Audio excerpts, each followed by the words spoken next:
Dok, saya di tensi kok rendah. Saya kurang darah ya, Dok?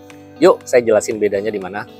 Oke, Sobat Waras sekalian, kembali bertemu dengan saya Dr. Reynaldo, spesialis penyakit dalam. Jadi kali ini biar nggak salah ngerti lagi, saya akan jelaskan bedanya tekanan darah rendah atau hipotensi sama kurang darah alias rendah kadar hemoglobin atau istilah medisnya itu anemia ya. Itu adalah dua hal yang berbeda.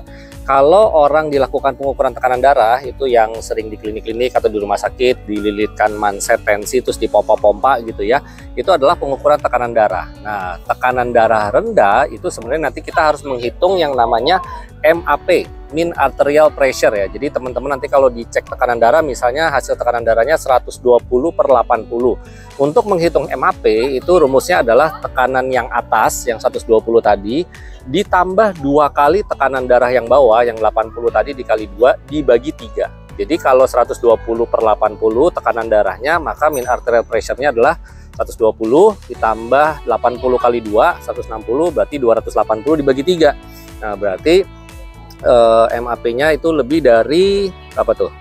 Lebih dari 90 ya. Nah, jadi kita katakan tekanan darah rendah kalau mean arterial pressure-nya itu di bawah 65 teman-teman. Karena kalau misalnya di bawah 65 itu maka kurang ya aliran darah ke organ-organ vital terutama ginjal. Nah, kalau misalnya otak tuh sebenarnya butuh MAP-nya di atas 60 juga cukup. Cuman kalau kita bicara aliran darah ke ginjal itu butuh MAP di atas 65 supaya tercapai produksi urin yang baik. Jadi belum tentu kalau misalnya teman-teman tekanan darah saya 100/60 nih, wah itu rendah tuh. Enggak juga. Coba hitung MAP-nya. Karena kalau misalnya dihitung 100 tambah 60 kali 2 berarti 220 dibagi 3 itu kan masih 70 ke atas. Itu masih di atas 65 teman-teman. Jadi belum rendah ya. Jadi jangan terlalu khawatir.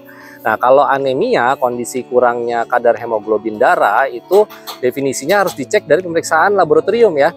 Jadi pemeriksaannya namanya darah rutin, nanti teman-teman lihat kadar hemoglobinnya. Nah, ini dibedakan dari jenis kelamin. Nah, laki-laki itu dikatakan kurang darah atau anemia kalau kadar hemoglobinnya di bawah 13 ya. Normal HB untuk laki-laki itu 13 sampai 16.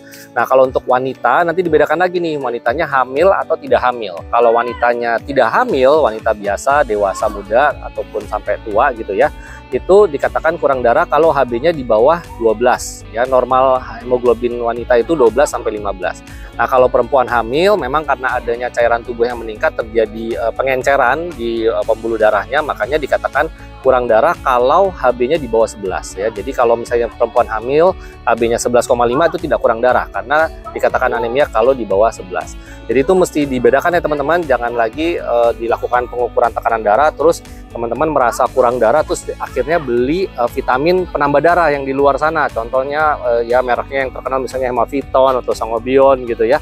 Itu nggak akan naik tekanan darahnya ya karena itu salah sasaran ya. Kalau misalnya tekanan darahnya agak rendah ya coba nanti ke dokter buat dicari tahu nih apakah ada faktor hormonal misalnya hipotiroid atau apakah misalnya ada masalah kelainan jantung ya atau ada kondisi-kondisi lain yang bisa menyebabkan tekanan darahnya agak rendah. Nah, kalau misalnya kurang darah nanti dicari tahu dulu ya tipe anemia ini yang mana, nanti ada parameter lagi yang mesti dilihat dari hasil labnya, MCV, MCH, MCHC nanti untuk menentukan ini lebih ke arah misalnya anemia karena nutrisi kah, kurang zat besi, asam folat, vitamin B12 atau ini ada perdarahan kronik yang nggak ketahuan, misalnya sering sakit main nggak taunya dari saluran cerna atasnya ada berdarah sedikit-sedikit nggak ketahuan sehingga HB-nya turun pelan-pelan. Itu salah satu jenis anemia yang paling sering di masyarakat ya, atau anemianya karena sebab yang lain, karena penyakit yang aneh-aneh gitu ya, misalnya penyakit ginjal kronik ya, atau misalnya ada talasemia atau sindrom-sindrom tertentu yang bisa menyebabkan kurang darah. Periksa aja dulu ke dokter, jangan salah menterapi karena nanti ya sayang ya buang uang tapi salah target.